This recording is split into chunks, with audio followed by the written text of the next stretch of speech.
श्रद्धावान भक्तगणांनो, छत्रपती शिवाजी पेठ जत येथील अत्यंत जागृत व नवसाला पावणाऱ्या श्री मायाक्का देवी व श्री भाग्यवंती मातोश्रींच्या मंदिराचा जीर्णोद्धार सुरू आहे। या पवित्र कार्यात भक्तिभावानं सहभागी व्हा।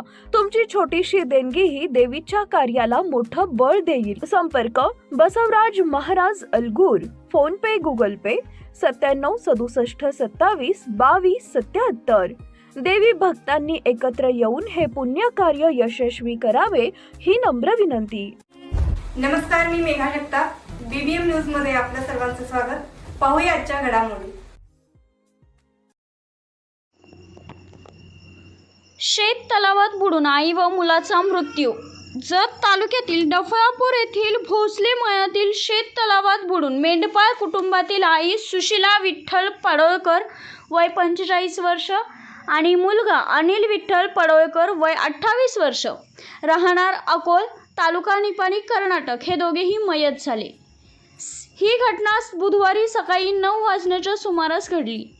पडोळकर कुटुंबीय हे मेंढी पालनासाठी बाहेर मेंढ्या चारण्यास घेऊन जात होते।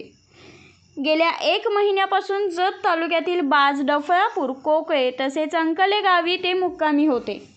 बुधवारी दिनांक 24 मार्च रोजी सायंकाळी आमच्या मेंढ्या डफळापूर गावातील दिलीप शिवाजीराव भोसले यांच्या शेतात बसवल्या होत्या। बुधवारी सकाळी त्या ठिकाणी असलेल्या शेत तलावातून सुशीला पडोळकर ह्या पाणी आणण्यासाठी गेल्या होत्या आणि पाणी आणायला गेल्या असतानाच त्यांचा पाय घसरून त्या शेततळ्यात बुडाल्या। आईच्या आवाजाने सुशीला हिला वाचवण्यासाठी मुलगा अनिल याने शेततळ्यात उडी मारली, परंतु मुलगा अनिल व आई सुशीला हे दोघेही पाण्यात बुडाले। त्यानंतर नागरिकांनी दोरी बांधून त्यांना बाहेर काढले, परंतु ते दोघेही मयत झाले होते। त्यानंतर घटनास्थळी जाऊन पोलिसांनी त्या घटनेचा पंचनामा केला। दोन्ही मृतदेह शवविच्छेदनासाठी जत ग्रामीण रुग्णालय येथे आणण्यात आले।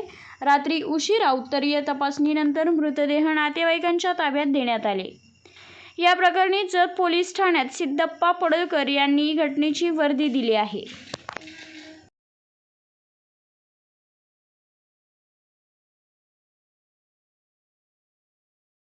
बातमी आणि जाहिरातीसाठी आमच्या चॅनलला लाईक आणि सबस्क्राईब करा।